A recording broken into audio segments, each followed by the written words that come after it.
हम सब खुदा को धन्यवाद देते हैं और हम सबको जिंदगी जमीन पर जिंदा रखा, इतना अच्छा दिन दिया कि और इतनी अच्छी शाम दी कि हम सब उनकी स्तुति और आराधना करने वाले हो पा रहे हैं। तो आइए हम सब खुदावन की स्तुति आराधना में चलने से पहले, वचन में चलने से पहले, महासभा को शुरू करने से पहले हम सब खुदावन की प्रार्थना के चलते हैं। जी सबका धन्यवाद देते हैं पूरे दिन के लिए जो आज आपने हम लोगों को दिया, जिसको मैं आपसे प्रार्थना करती हूँ। जैसे लोग भी फेसबुक के माध्यम से आपका वचन सुनते हैं, उन सबके घरों पे भी अपना आशीष बना रखिएगा। उनके घरों पे होने ना पाए जिस वक्त ना जाने में हमने आपके विरोध में हो के सब पापों के लिए हमें क्षमा करिए। ये समझ को दे दीजिए कि हम पापों को दोबारा करने ना पाए। आपने मुझे और शायद दीदी को और सोना को हाई स्कूल में अच्छी नंबर से पास करवा दिया, ऐसा थोड़ा से मुझे सब मैं आपसे प्रार्थना करती हूँ। जिस जिस घरों में मीटिंग करने जाते हैं घरों पे भी अपना आशीष रखिएगा। घर में जितनी भी दुख तकलीफ और घटी कमी है घरों की दुख तकलीफ और घटी कमी होने वाली हो पाए। और ये होगा मैं आपसे प्रार्थना करती हूँ। जितने लोग भी आपके वचन फेसबुक के माध्यम से सुनते हैं उनके घरों पे भी अपना आशीष लोग भी आते हैं उनके हाथ में रक्षा रखा इस प्रार्थना को कीजिए। आमीन। Praise the Lord. आइए हम सब खुदा की स्तुति और आराधना को चलते हैं। गीत रचनाओं का यहोवा हमारे संसार के याकूब का खुदा हमारा ऊंचा गढ़ है। जैसा कि खुदावन का वचन हम सब से कहता है कि घोड़े तो युद्ध के लिए तैयार किए जाते हैं परंतु युद्ध में विजय यहोवा की ओर से ही प्राप्त हो। आइए हम सब इस लेते हुए खुदावन की स्तुति और आराधना को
Praise Lord.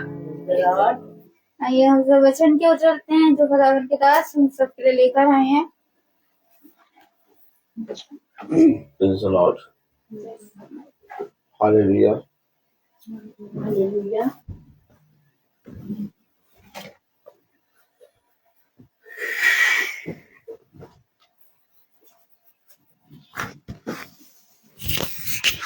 सच में खुदा बहुत महान है और हमारे पापों को हर क्षण वो क्षमा करता है। हम उठने बैठने चलने देखने और हर एक बात में अपने जीवन में पाप करते हैं, लेकिन पिता हमारे पापों को क्षमा करता है और इतने पापों को करने के बाद भी पिता हमें निरंतर क्षमा करता जाता है। ऐसा इसलिए क्योंकि वो हमारे लिए सदा धर्मी बना रहता है। हम चाहे जितने भी अधर्म के काम क्यों ना कर ले, लेकिन पिता हमारे लिए हमेशा धर्म में और धर्मी बना रहता है। मेरे प्यारे भाई बहनों, हम सब का चलना उठना बैठना प्रभु में इसलिए होना चाहिए क्योंकि खुदावन हमें हर एक बात में एक मार्ग और एक नई सीख और एक नए मार्ग की सीख देता है और वो हमसे कहता है कि अपने अपने टेढ़े मेढ़े मार्गों को सीधा करो। जो कुछ तुम इस पृथ्वी पर कर रहे हो उसके विषय में पिता जानता है और जो कुछ तुम इस पृथ्वी पर करने वाले हो उसके विषय में भी पिता जानता है। इसलिए इससे पहले कि वह बातें जो इस पृथ्वी पर हो रही हैं हो, तुम मेरे वचन में दीप बन जाओ और जैसा मैंने कहा वैसा करने में चौकसी करो। Praise the Lord. Hallelujah.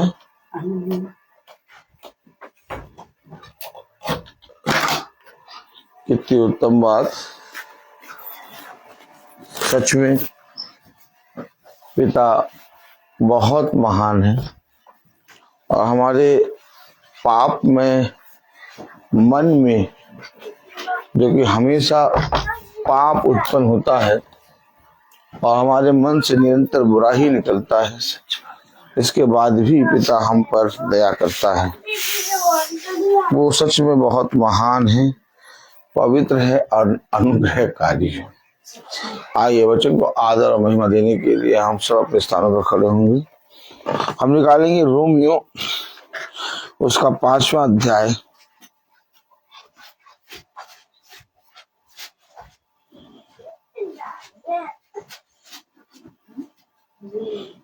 Romeo 5:11।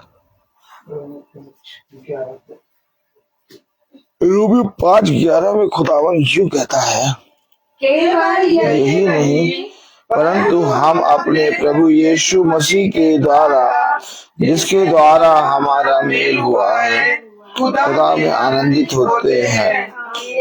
आमीन। खुदा का उनका वचन जो कि पवित्र है, इस पवित्र वचन को खुदा हम निकम्मों को समझने और उस पर चलने वाला मन, बुद्धि और समझ दे। आमीन आमीन। हम सब अपने स्थान में बैठ जाएं। देखा, हम अपने खुदावन से इतना सहज तरीके से जो रिश्ता कायम हुआ है, ये हमारा खुदावन के साथ इतना सहज तरीके से रिश्ता कायम नहीं हो पाता, क्योंकि मनुष्य पाप में गिर गया, अंधकार में पूरी रीति से खो गया। लेकिन पिता ने हमें अपने वचन के द्वारा बताया कि देखो, मैंने तुम्हें अर्थात तुम्हारे लिए एक मार्ग तैयार कर दिया है, और एक ऐसा मार्ग जिस पर से हो कि तुम मेरे नजदीक, मेरे निकट आ सकते हो। जब आप वचन को पढ़ते हैं तो आप पाते हैं कि खुदा बहुत पवित्र है, और सच में वो जो स्वर्ग में नहीं समा पाता, वो पृथ्वी पर बनाए हुए मंदिर या भवन में कैसे समाएगा। और इतना पवित्र खुदा जो कि स्वर्गदूतों भी अपने आप को उसके सामने देखकर पापी ठहराते हैं, और कोई भी शुद्ध चीज भी उसके सामने ठहर नहीं सकती, तो हम पापियों की विनती और निवेदन और प्रार्थनाएं कैसे पिता सुन सकता है। इसके लिए पिता ने एक रास्ता बनाया। अभी हमने रोमियो में पढ़ा 5वां अध्याय और उसकी 11वीं आयत। केवल यही ही नहीं, परंतु हम अपने प्रभु यीशु मसीह के द्वारा, देखा, यीशु मसीह के द्वारा, अर्थात मेरा खुदा के साथ जो रिश्ता, जो नाता कायम हुआ, अर्थात हे अब्बा, हे पिता कह के जो हम प्रार्थना करते हैं, वो किसी अन्य जनों के सामने या माध्यम या हमारी भक्ति के कारण नहीं, बल्कि यीशु मसीह के द्वारा। देखा आप सबने, किसके द्वारा? यीशु मसीह के द्वारा। यीशु मसीह के द्वारा, अर्थात खुदा जानता है कि मनुष्य मेरे निकट अब नहीं आ सकता, क्योंकि मनुष्य जिस पाप में गिरा उसके कारण मनुष्य मुझसे बहुत दूर हो गया। तो खुदा ने अपने आप को स्वयं मनुष्य की समानता में लाया। इससे पहले कि खुदा अपने आप को मनुष्य की समानता में लाए, पहले भी जब उत्पत्ति बनाया, खुदा ने रचना की, तो खुदा ने मनुष्य को अपने स्वरूप और अपनी समानता में बनाया। लेकिन अब मनुष्य खुदा की समानता, उसके स्वरूप में जो बना था, पाप में गिर गया।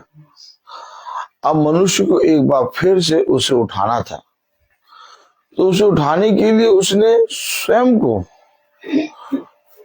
जैसे पहले उसने मनुष्य को बनाया, वैसे उसने स्वयं को मनुष्य की समानता में बना दिया। आमीन आमीन। लेकिन मनुष्य के पाप को, जितने भी आदि पाप थे मनुष्य के, उसको उसने अपने ऊपर ले लिया। देखिए, मेरा खुदा के साथ एक रिश्ता, एक नाता, एक मार्ग कैसे तैयार हुआ। कलाम में लिखा है, रोमियो 5 और उसकी 11, केवल यही नहीं, परंतु हम अपने प्रभु यीशु मसीह के द्वारा, जिसके द्वारा हमारा मेल हुआ है। देखा, जिसके द्वारा हमारा मेल हुआ है। अब हम खुदा के द्वारा ही खुदा से मिल रहे हैं। अच्छा, खुदा से मिलने के लिए कोई स्वर्गदूत या कोई भविष्यवक्ता या कोई उस आते हैं संत नहीं, खुदा से मिलने के लिए खुदा का बेटा खुद खुदा मनुष्य के समानता और उसके स्वरूप में आ गया। ऐसा कहीं पर भी कोई भी देवी देवता या कोई भी जना नहीं करता। हम किसी विरोधी की या किसी दुश्मन के की गलतियों को माफ कर सकते हैं, लेकिन उसको अपने ऊपर नहीं लेते। लेकिन खुदा ने हमारे पापों को अपने ऊपर ले लिया। ये एक ऐसी योजना बनाई जिसे कभी मनुष्य ने ना सुनी और ना ही कभी देखी। अगर आप किसी के पाप को क्षमा करते हैं, यदि आप किसी के पाप को माफ करते हैं, तो आप उसके पाप को अपने जीवन में नहीं लेते, आप उसके पाप को माफ करते हैं। लेकिन यीशु मसीह जानता है कि हमारे पाप ऐसे हैं कि हमारे पापों के लिए उसे उन पापों को अपने ऊपर लेना होगा, क्योंकि हम खुदा की प्रेजेंस से बहुत दूर गिर गए। और आज भी मनुष्य खुदा की प्रेजेंस से बहुत दूर जा रहा है। खुदा बार बार मनुष्य को अपने निकट लाने की कोशिश करता है, लेकिन मनुष्य बार बार उन्हीं पापों में, जिन पापों से खुदा ने उसे छुड़ाया, फिर से उनमें जाके मिल जाता है।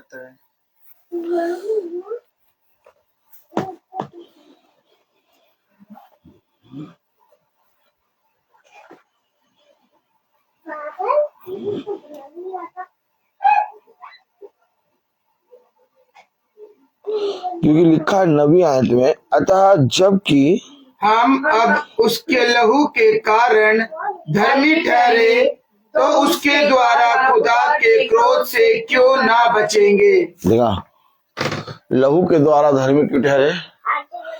क्योंकि उसके लहू ने हमारे सारे पापों को अपने ऊपर लेके साफ कर दिया। या और केवल ऐसा ही नहीं कि उसने अपने लहू से हमारे पापों को धोया और अपने ऊपर लिया, बल्कि हमें एक बार फिर से धर्मी ठहराया। अब ये बातें ऐसे जैसे हम प्रचार कर रहे हैं समझ में नहीं आ रही है। बार बार हम लोग इन बातों को सुनते हैं कि हाँ वो हमारे लिए मरा, हमारे लिए गाड़ा गया, उसके ही मार खाने से हम चंगे हुए, उसके ही वो जाते हैं लाठी खाने से, वो सोते खाने से हमारा उद्धार हुआ, उसके प्राणों के जाने के कारण हमारा उद्धार हुआ। हम ये बातें सुनते हैं, लेकिन कभी इसे अपने जीवन में जी नहीं पाते। इसको हम जी इसलिए नहीं पाते क्योंकि हम ये सोचते हैं कि हम कहीं ना कहीं भक्ति या प्रार्थना या उपवास या विनती और निवेदन के कारण हम पिता के पास पहुंच गए हैं। लेकिन कोई भी भक्ति, कोई भी उपवास, कोई भी विनती और निवेदन तुम्हें खुदा के पास नहीं पहुंचा सकता था। जब खुदा ने देखा कि सब तरफ से द्वार बंद हो गया है, हर तरफ से रास्ता बंद हो गया है, अब मनुष्य के लिए बचना असंभव है, अब मनुष्य पे मृत्यु आ गई है, तो पिता ने हमारे लिए कलाम में लिखा है 10वीं आयत में, क्योंकि बैरी होने की दशा में उसके पुत्र की मृत्यु के द्वारा, देखा आपने, मृत्यु के द्वारा, उसके पुत्र की मृत्यु के द्वारा मेरी बेटी कैसे उद्धार पाएगी, मेरा बेटा कैसे उद्धार पाएगा, मेरी बेटी मेरा बेटा तो छोड़ो, मैं कैसे उद्धार पाऊंगा। मेरी पत्नी मेरा पति, हम लोग जिसको अपना अपना कहते हैं, प्यार करते हैं, जिसके लिए हम अपने जीवन का हर चीज निछावर कर सकते हैं, कैसे हम आखिर उन बच्चों को या अपने आप का उद्धार कर सकते हैं। कैसे? क्या पैसों से जो धन हम कमाने में जुटे रहते हैं सुबह से रात तक, और उस धन को कमाने के लिए हम कितनी बार अपने खुदा से बलवा करते हैं, कितनी बार अपने खुदा के विरोध खड़े हो जाते हैं, कितनी बार उस मार्ग को, जिस मार्ग को खुदा ने तैयार किया, चलना छोड़ देते हैं। क्या उस धन से जिसको हम रात दिन एकत्रित कर रहे हैं, जिसके विषय में हम ये सोचते हैं कि धन के द्वारा ही हमारा उसाते हैं जीवन यापन होगा, क्या उस धन से हमारा उद्धार हो सकता है? वचन बताता है कि कोई भी धन ऐसा नहीं है, या कोई भी संसार या पृथ्वी पर ऐसी कोई वस्तु नहीं है जिसके द्वारा तुम्हारा उद्धार हो सकता है। वचन बताता है कोई भी संत, कोई भी भविष्यवक्ता, कोई भी स्वर्गदूत, कोई भी धर्मी या कोई भी ऐसा जना नहीं है जिसके द्वारा तुम्हारा उद्धार हो सकता है। मनुष्य प्रभु के स्थान पर कितने जनों को रख देता है, मनुष्य प्रभु के स्थान पर अपने माँ बाप को रख देता है, मनुष्य खुदा के स्थान पर अपने कितने संतों को रख देता है। लेकिन क्या जितने भी जनों को हम खुदा के स्थान पे रखते हैं, क्या उनमें से किसी के भी द्वारा हमारा उद्धार हो सकता है? नहीं हो सकता, क्योंकि बाइबल कहती है स्वर्ग और पृथ्वी और मनुष्य के बीच में कोई दूसरा नाम नहीं सिवाय यीशु मसीह के नाम के द्वारा। यानी पृथ्वी और स्वर्ग और मनुष्य के बीच में कोई दूसरा नाम नहीं दिया गया जिसके द्वारा उद्धार हो सके, सिवाय एक नाम को छोड़। बाइबल इस चीज के विषय में बार बार उल्लेख करती है और बार बार हमें सचेत करती है कि तुम्हारे लिए केवल एक ही नाम है, और कोई भी दूसरा नाम, यानी कोई भी दूसरा मनुष्य या दूसरी कोई भी वस्तु या चीज या कोई भी जना नहीं है सिवाय एक नाम को छोड़। इसलिए कलाम में लिखा है 9वीं आयत में, अतः जब कि हम अब उसके लहू के कारण धर्मी ठहरे, तो उसके द्वारा खुदा के क्रोध से क्यों ना बचेंगे। उसी के द्वारा क्रोध से बचेंगे, उसी के द्वारा, उसी के लहू के द्वारा धर्मी ठहरेंगे। और 10वीं आयत में साफ साफ कह दिया, क्योंकि बैरी होने की दशा में कोई नहीं आया, सबने साथ छोड़ दिया। जब हम बैरी हो गए, जब हमने उस अधर्म, उस पाप का बीज जो जिसमें से पिता ने मना करा था कि ना खाना, जब हमने उस मेज से खाया जो कि दुष्ट की है, और जब हम बैरी हो गए, तो कोई भी जना, ना स्वर्ग से, ना पृथ्वी से, ना अधोलोक से, कहीं से भी कोई आवाज नहीं आ रही कि हम तुम्हें बचाएंगे। सब तरफ सन्नाटा। लेकिन 10वीं आयत में कह रहा है, क्योंकि बैरी होने की दशा में, क्योंकि बैरी होने की दशा में उसके पुत्र की मृत्यु के द्वारा, किसके द्वारा? संत की द्वारा नहीं, माता पिता के द्वारा, हमारे बेटे के द्वारा, हमारी बेटी के द्वारा, हमारे धन के द्वारा, हमारे संसार में नाम के द्वारा, हमारे संसार में अपने मित्रों के द्वारा, किसी के भी द्वारा नहीं। क्योंकि जिस दशा में तुम पड़े थे, उस दशा में जान के तुम्हें बचाने के लिए किसी के पास बूता नहीं था।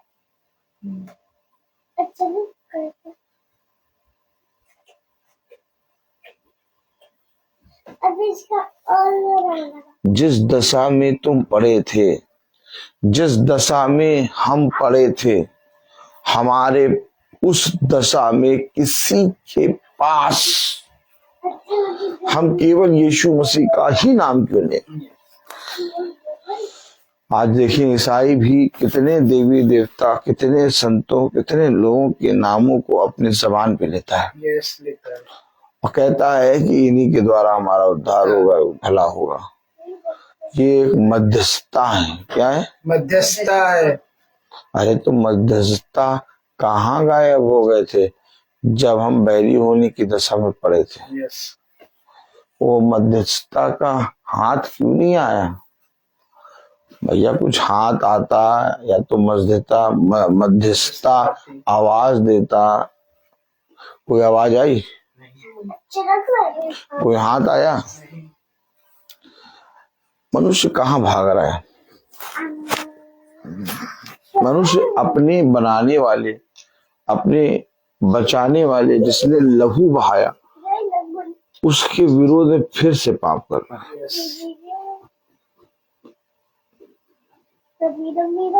मध्यस्थता क्या थी? क्या थी मध्यस्थता? 10वीं आयत पढ़े। क्योंकि बेरी होने की दशा में उसके पुत्र की मृत्यु के द्वारा, किसी चीज के द्वारा नहीं, खुदावन यीशु मसीह के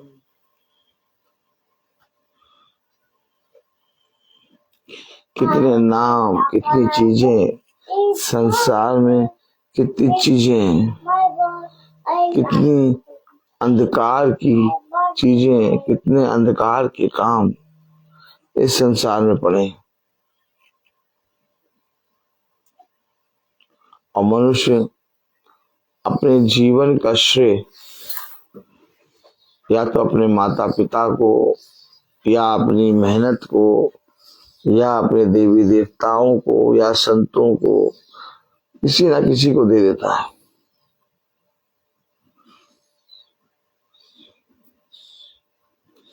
जिस दिन आप और हम ये विश्वास करेंगे कि हमारे लिए कोई नहीं था, केवल एक,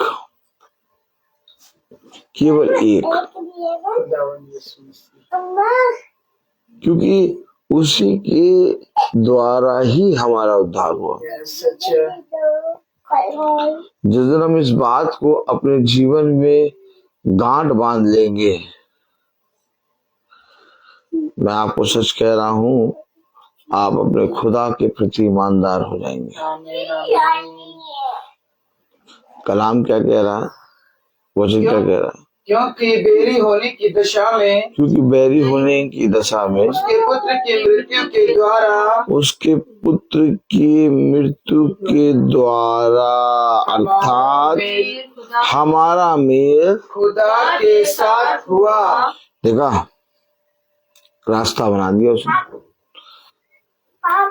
रास्ता था नहीं, कोई रास्ता नहीं था, लेकिन यीशु मसीह ने अपने पिता का हाथ पकड़ के, हमारा हाथ पकड़ के अपने पिता के हाथ में दे दिया। क्योंकि जितनी दूर हम गिरे, जितना पाप में हम गिरे, उस पाप से निकलने और उससे निकल के खुदा के पास एक बार फिर से एक होने का साहस किसी के अंदर नहीं था। इसलिए उसने कहा, मैं अपना बलवंत दाहिना हाथ बढ़ाकर तेरी रक्षा करूंगा। क्योंकि एक हाथ, केवल एक हाथ आएगा और वो तुम्हारा हाथ पकड़ के अपने पिता के हाथ में रख देगा और कहेगा, जिसे जिसे तूने मुझे दिया उसमें से मैंने एक को भी ना खोया। विनाश के पुत्र को छोड़ मैंने किसी को ना खोया। आज हम सब प्रार्थना कर रहे हैं, बाइबल पढ़ रहे हैं, वचन को सुन रहे हैं। हम सब यीशु मसीह के नाम में रात में प्रार्थना करके सोते हैं, सुबह जैसे उठते हैं यीशु मसीह का नाम लेते हैं, दिन भर अपने कामों में यीशु मसीह का बखान करते हैं। ऐसा इसलिए नहीं करते कि हमारा खुदा यीशु मसीह है, बल्कि ऐसा इसलिए करते हैं कि वो खुदा जो हमारा खुदा है, उसने हमारी समानता में आके हमें अपने आप को प्रकट किया। आमीन आमीन। हम कभी नहीं जान पाते कि खुदा है कौन, हम कभी नहीं जान पाते उसके प्रेम को। अगर बाइबल ना होती, अगर ये वचन जो आप हाथ में लेके पढ़ते हैं ये ना होता, तो आप कैसे जान पाते कि खुदा कौन है। आप और हम अधर्म में और मरे हुए देवी देवताओं की आराधना और पूजा कर रहे होते हैं। जब तक वचन को हमने ना जाना, तब तक हमारे भी जीवन में कितने देवी देवता थे, और बहुत सहज तरीके से हम हर एक को वो स्थान देते थे जो यीशु मसीह को देते हैं। हमने अपने जीवन में हर एक को जल्दी से जल्दी उस स्थान पे रख देते थे जिस स्थान पर यीशु मसीह है। लेकिन आज जब हमने वचन को जाना, आज जब हमने वचन में पढ़ा, हमने उसके उस कामों को देखा जो उसने हमारे लिए करा, तब हमें पता चला कि नहीं, ये खुदा मामूली खुदा नहीं है। ये खुदा सारे देवी देवताओं के तुल्य नहीं है, बल्कि उनसे हटकर है। क्योंकि पहली बात तो ये जिंदा खुदा है, और दूसरी बात इस खुदा ने हमें उत्पन्न किया है। और इस खुदा ने अपने आप को मेरे लिए दे दिया, ताकि मैं इस पृथ्वी पर अपने अधर्म से छूट जाऊं, और अपने अधर्म से छूटकर अपने सृष्टिकर्ता के निकट आ जाऊं। आमीन आमीन। अगर वचन ना होता, मैं पूछना चाहता हूँ बहन माला से, वचन जब तक नहीं जाना था, वचन को आप नहीं जानते थे, तब तक आप कितने नामों को धन्य मानते थे, कितने नामों से प्रार्थना करते थे? बहुत सारे लोग, बहुत सारे। बस यही बात है।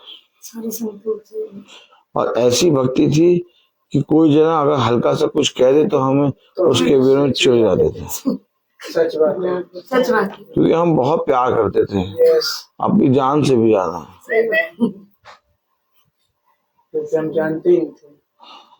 यही बात है, यही बात है। कैसे मालूम हुआ हमें कि खुदा है कौन?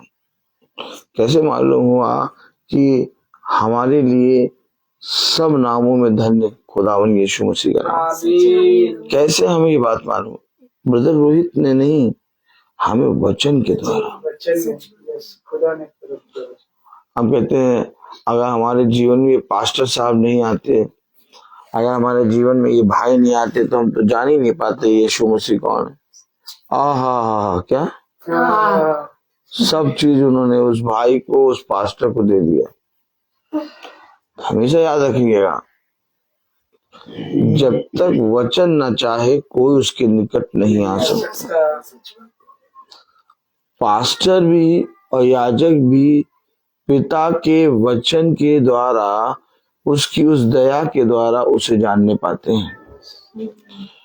और इस बात पर तू अपने आप को बड़ा ना समझ, बल्कि जैसी दया तुझ पर पिता की ओर से की गई है, वैसे ही तू अपने जाति भाइयों के साथ दया कर। वचन को समझे। एक योजनाओं में, अर्थात एक सफर में जब हम गाड़ी में बैठते हैं, ट्रेन में बैठते हैं, तो बहुत से लोग हमको मिलते हैं, और उनसे बात होते होते उनके साथ ऐसा रिश्ता कायम हो जाता है, ऐसा लगता है कि बहुत सालों से हम उन्हें जानते हैं। और सेकंडों में जैसे ही हम स्टेशन पे उतरते हैं उनसे फिर वो रिश्ता टूट जाता है। फिर वो पता नहीं कब मिले, कौन मिले कि ना मिले।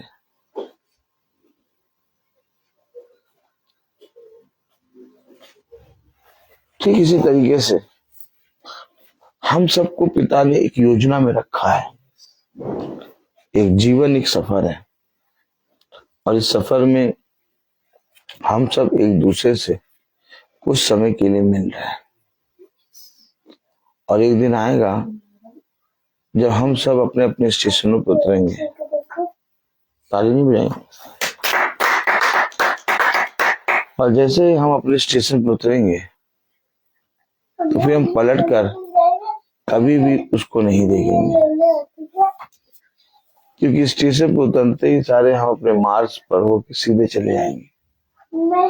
और ये जीवन भी एक सफर है और एक योजना के अंतर्गत पिता ने हर एक को अपने ठहराए हुए समय के अनुसार हमारे बीच में रखा है। अब अगर हम उसी को खुदा मान लें जो हमारे जीवन की योजना में कुछ समय के लिए रखा गया है, तो हमसे बड़ा अभागा कोई नहीं है। हाय तुम पर जो अब देखते हो, क्या ये धन्य होता कि तुम अंधे बने रहते। क्योंकि देखो तुमने अपने पिता के कामों को जो तुम्हारे बीच में पिता ने करे उसे ना पहचाना। मैंने ये काम इसलिए नहीं किए थे कि तुम इन कामों की पूजा करने लगो, और मैंने तुम्हारे बीच में रहते हुए ये कार्य इसलिए नहीं किया कि तुम इसी की रीति और रिवाज में चल लो। मैंने ये कार्य ये काम तुम्हारे बीच में इसलिए किए कि तुम इनसे सीखो और इनको देखकर अपने पिता की जिसने तुम्हें बनाया महिमा करो।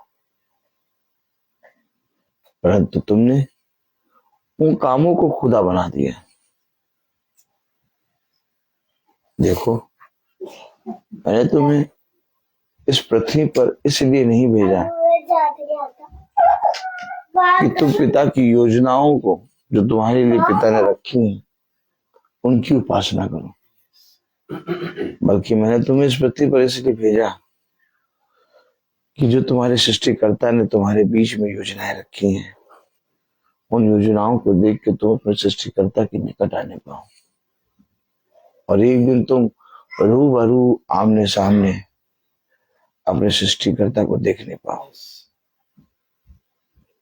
हम सब एक योजना है, एक पिता के ठहराए हुए समय के अनुसार इस भाप में और इस हवा में चल रहे हैं। हम सोच रहे हैं ये पृथ्वी है और यहाँ हमारा यहाँ घर है, लेकिन हकीकत में इस पृथ्वी पर एक हवा है और उस हवा में हम चल रहे हैं। और अचानक वो हवा कहीं और रुक ले रही है, क्योंकि पिता ने जब मनुष्य के जीवन को बताया तो बताया कि मनुष्य का जीवन एक भाप के समान है। जब पिता ने मनुष्य के जीवन के बारे में बताया तो बताया कि मनुष्य का जीवन एक हवा के समान है।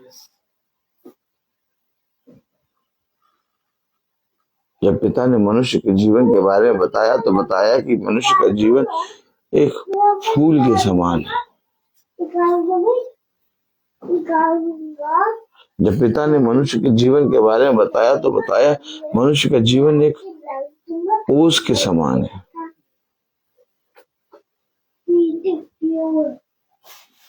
पृथ्वी पर जब ओस गिरती है और जैसे सूरज की पहली किरण आती है तो घास पर की ओस गायब हो जाती है। सूरज की पहली किरण पड़ते ही सारे पृथ्वी से वो ओस उड़ जाती है और फिर तुम ढूंढते हो और तुम्हें नजर नहीं आती। हम भी एक हवा एक भाप के समान है जो कुछ समय के लिए इस हवा में, इस भाप में रखे गए हैं, और इस हवा और भाप ने अपने आप को ही खुदा बना डाला है। सोचिए कितना ज्यादा खतरनाक होगा वो समय कि जिन लोगों ने अपने आप को खुदा के तुल्य ठहराया या खुदा के वचन का विरोध किया, वो खुदा के सम्मुख जब प्रस्तुत होंगे तो खुदा उनके साथ क्या ना करेगा। इसलिए कांपो, थरथराओ और मन ही मन में सोचो और अपने सृष्टिकर्ता के लिए हमेशा तत्पर रहो। देखो, मैं तुमको सच कहता हूं कि इस पृथ्वी पर ऐसी कोई चीज नहीं है जो मैं तुम्हें ना दूं। मैंने तुम्हें हर एक चीज से नवाजा है, हर एक चीज से भरा है। तब मैंने रोमियो उसका 5वां अध्याय और उसकी 10वीं आयत जब पढ़ा तो लिखा है, क्योंकि बैरी होने की दशा में, क्योंकि बैरी होने की दशा में उसके पुत्र की मृत्यु के द्वारा, उसके पुत्र की मृत्यु के द्वारा, अरे क्यों मरा? खुदा क्यों मरा?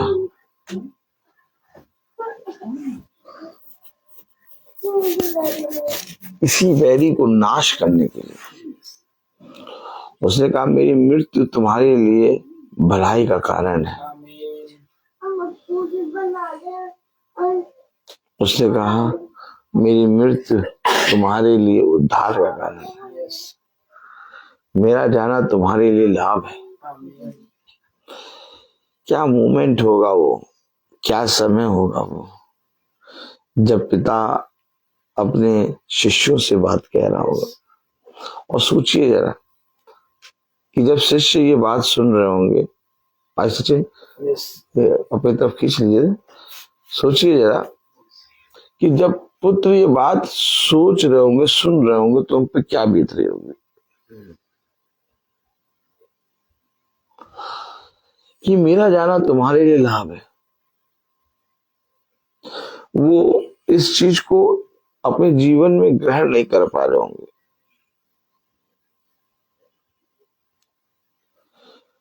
क्योंकि जब हम अपना सब कुछ किसी मनुष्य पर छोड़ते हैं और जब वो मनुष्य इस तरह से बोले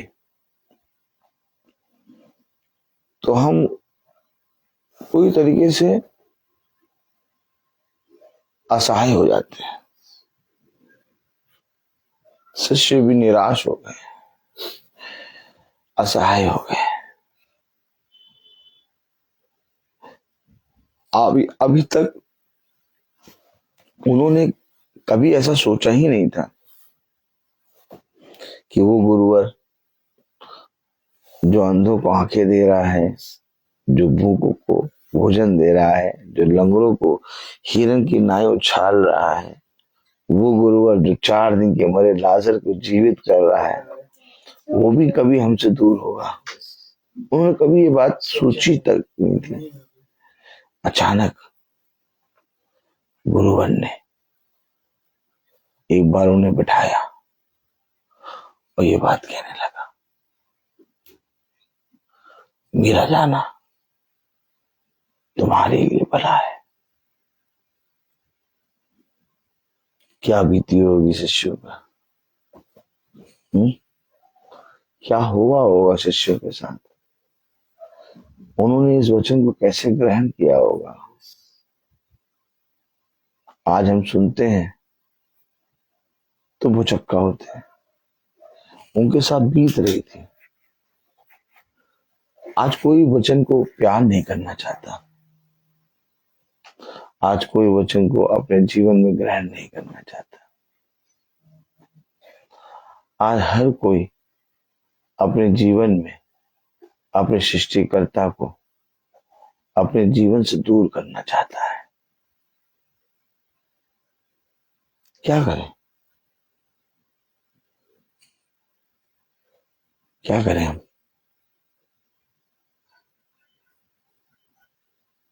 हम क्या करें? तुम्हें बताओ, हम क्या करें?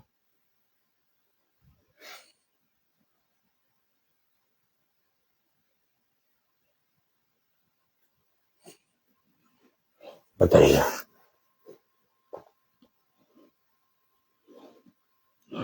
हम लोग आज प्रार्थना करते हैं, वचन पढ़ते हैं, वचन को सुनते हैं, उपवास रखते हैं, भवन जाते हैं, अपने घरों में पिता के वचन को कहते हैं, और इसी को हम एक भक्ति का जीवन समझते हैं। भक्ति का जीवन एक सैक्रिफाइस है, एक त्याग है, अर्थात एक ऐसा त्याग, एक ऐसा सैक्रिफाइस जो मुझे और आपको अपने जीवन में करना ही करना है। लोगों के जीवन में सैक्रिफाइस है नहीं है उनके जीवनों में भक्ति का जीवन। वो भक्ति का जीवन रखते हैं, लेकिन उनके जीवन में कहीं पर भी एक सैक्रिफाइस नजर नहीं आता। खाने के नाम पे वो मोटे ताजे बकरी की तरह है, और हिनी नाते ऐसे हैं जैसे कोई बछड़ा ही नहीं नहाता है। भलाई करना तो वो जानते भी नहीं, बुराई करने के लिए वो बहुत तेजी से दौड़ते हैं। परंतु प्रभु कहता है कि जितनी तेज वो बुराई करने के लिए दौड़ते, वो उनसे भी तेज उनके पीछे से बैठ और सुन।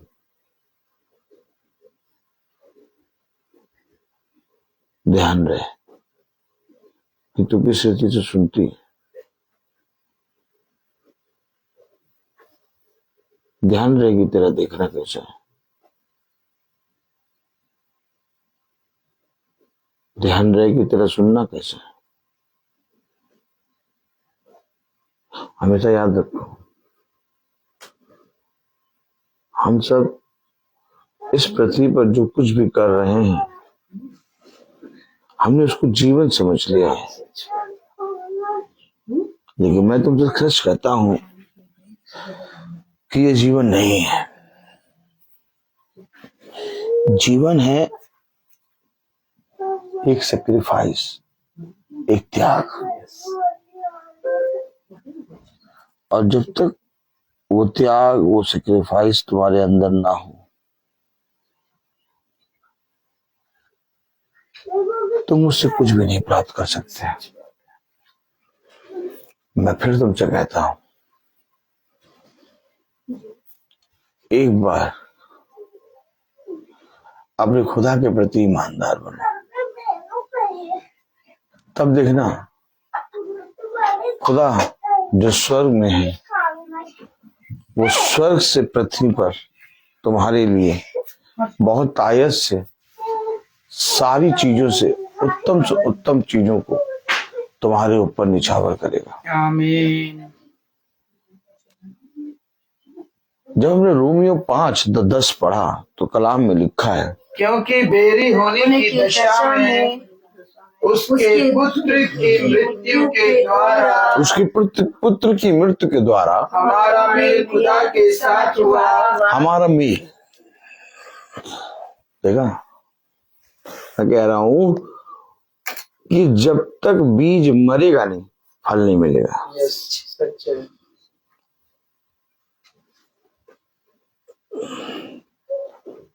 मृत्यु के द्वारा ही हमारा मेल हुआ, खुदा के साथ हुआ, और यही हमारे लिए एक उद्धार का जीवन है। इसलिए पौलुस कहता है, मैं प्रतिदिन उसकी मृत्यु को अपनी देह में लेके चलता हूं। क्या कोई ईसाई है जो उसकी मृत्यु को अपनी देह में लेके प्रतिदिन चले?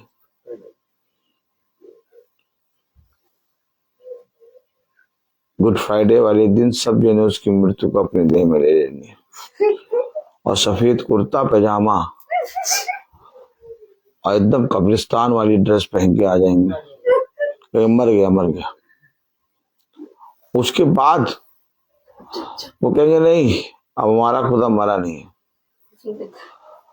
ये हमेशा याद रखिए, उसकी मृत्यु हमारे और आपके लिए एक चिन्ह है, एक सुसमाचार है, क्योंकि उसने एक ऐसी मृत्यु को चुना जो इस पृथ्वी पर किसी मनुष्य पे नहीं आ सकती। उसकी मृत्यु सारे मानव जाति के पाप को अपने ऊपर ले गए। कभी आपने देखा कि कोई मरा तो उसने अपने पूरे खानदान के पापों को अपने ऊपर ले लिया हो? अरे वो अपने पाप में ही मरा मरा मर जाता है, अपने पाप को नहीं ठीक कर पाता। सच बात है।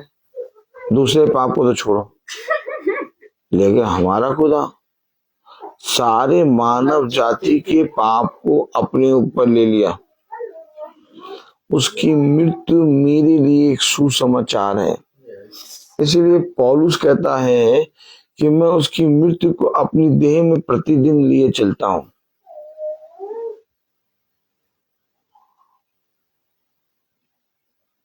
एक मसीही जीवन एक सैक्रिफाइस है, और अगर मसीह नहीं हो तो सैक्रिफाइस से तुम्हारा कोई नाता नहीं है।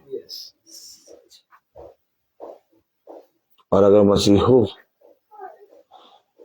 तो तुम्हारे लिए यह अवश्य है कि जैसा मैंने कहा वैसा करो।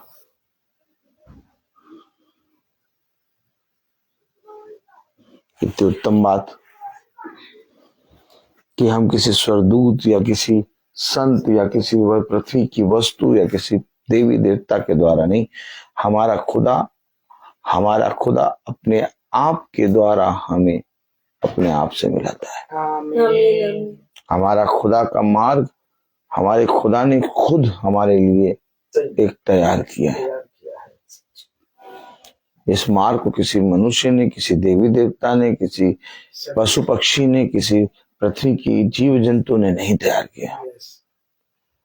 इसलिए इस बात पे घमंड करो कि जिस मार्ग की चर्चा मैंने तुमसे करी तुम उसे जानते हो। इसलिए इस बात पे घमंड करो कि तुम मुझे एक मात्र सच्चे खुदावन यीशु मसीह को जानते हो, क्योंकि तुम्हारा मुझे जानना और उसमें परिश्रम करना कभी व्यर्थ ना होगा। मैं बोलता हर चीज को। तो आइए हम प्रार्थना में चलेंगे। मेरा निवेदन है भाई सचिन से कि वो प्रार्थना में अगुवाई करें। आइए हम सब प्रार्थना में जाएंगे। धन्यवाद धन्यवाद धन्यवाद प्यारे प्रभु यीशु, हम आपका धन्यवाद करते हैं आज के इस पवित्र दिन के लिए, आज के इस पवित्र शाम के लिए खुदावन यीशु, जो तूने हम निकम्मों को दिया। यीशु धन्यवाद देते हैं खुदावन यीशु इस पवित्र घर के लिए। धन्यवाद देते हैं खुदावन यीशु अपने पवित्र दास के लिए जिसे तूने अपनी आत्मा में होकर बनाया। धन्यवाद देते हैं खुदावन यीशु आज के पवित्र वचन के लिए, जो मन्ना तूने आज हम लोगों के लिए अपने दास को दिया और दास ने हमें खिलाया। खुदावन यीशु सच बात है खुदावन यीशु, स्वर्ग और पृथ्वी में दूसरा कोई नहीं आपको छोड़कर खुदावन यीशु। सिर्फ एक नाम है खुदावन यीशु मसीह का, जिसने हमें उद्धार का मार्ग दिखाया। पूरा मार्ग हमारा जो तैयार कर रहे हैं वो खुदावन यीशु मसीह। खुदावन यीशु हम आपको धन्यवाद देते हैं और आपसे विनती और प्रार्थनाएं मांगते हैं खुदावन यीशु। खुदावन यीशु हमारे छोटे झुंड को अपने दाहिने हाथ से इसी प्रकार अपने वचन के द्वारा थामे रख और चला खुदावन यीशु, कि हम जो मनुष्य निकम्मे और पाप में हैं और हर दिन पाप में गिरते हैं खुदावन यीशु, और आपके पास आते हैं, आपसे क्षमा मांगते हैं खुदावन यीशु। हमें आप क्षमा करते हैं क्योंकि आप हमसे प्यार करते हैं खुदावन यीशु। हमारे दिलों को, हमारे मनों को जांचता है और हमारे पापों को क्षमा करता है खुदावन यीशु। वो गलती, वो पाप में हम दोबारा गिरने वाले ना हो खुदावन यीशु। हर गलत काम, हर पाप की वो युक्ति हमसे दूर कर खुदावन यीशु। खुदावन यीशु हमें अंधकार के मार्ग से हटा और वो मार्ग जो ज्योति का मार्ग तूने हमारे लिए तैयार किया खुदावन यीशु, वो हमें दे खुदावन यीशु, हम देखने पाए और उस पर चलने पाए खुदावन यीशु। विनती प्रार्थनाएं मांगते खुदावन यीशु हमारे झुंड के एक एक जन के लिए खुदावन यीशु, जो यूट्यूब फेसबुक के माध्यम से आपके वचन को आज देखते हैं, सुनते हैं और उस पर चलते हैं खुदावन यीशु, सब पर बड़ी आशीष और कृपा आपके दाहिने हाथ से होने पाए खुदावन यीशु। उनके परिवारों पर, उनके बच्चों पर, उनके घराने पर, सब पर आपकी बड़ी आशीष होने पाए खुदावन यीशु।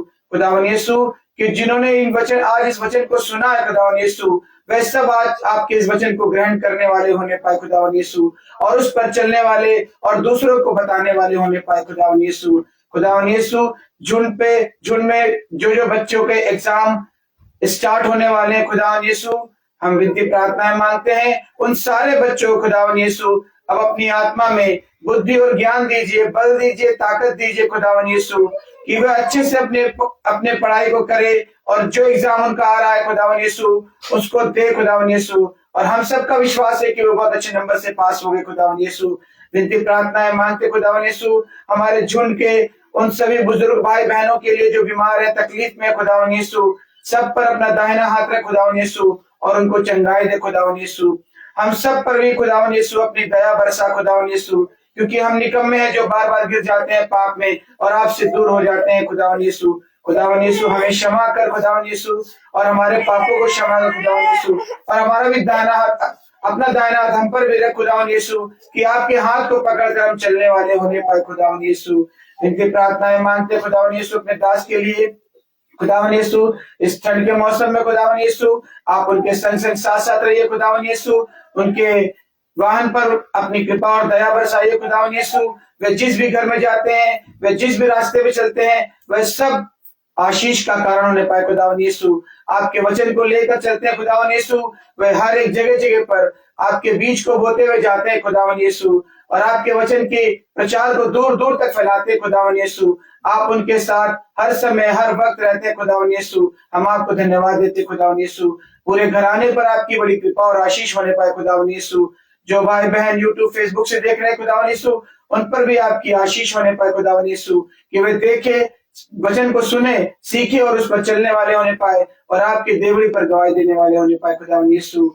ये विनती प्रार्थना मांगते हैं प्यारे बेटे यीशु के नाम से, सुन और ग्रहण कर, आमीन। हे हमारे पिता जो स्वर्ग में है, तेरा नाम पवित्र माना जाए, तेरा राज्य आए, तेरी इच्छा जैसे स्वर्ग में वैसे पृथ्वी पर भी पूरी हो। हमारा प्रतिदिन का आहार हमें दे, और हमारे अपराध में क्षमा कर जैसे हम भी अपने अपराधियों को क्षमा करते हैं, और हमें परीक्षा में न डाल परंतु बुराई से बचा, क्योंकि बादशाहत, कुदरत, महिमा सदा आपकी है, आमीन।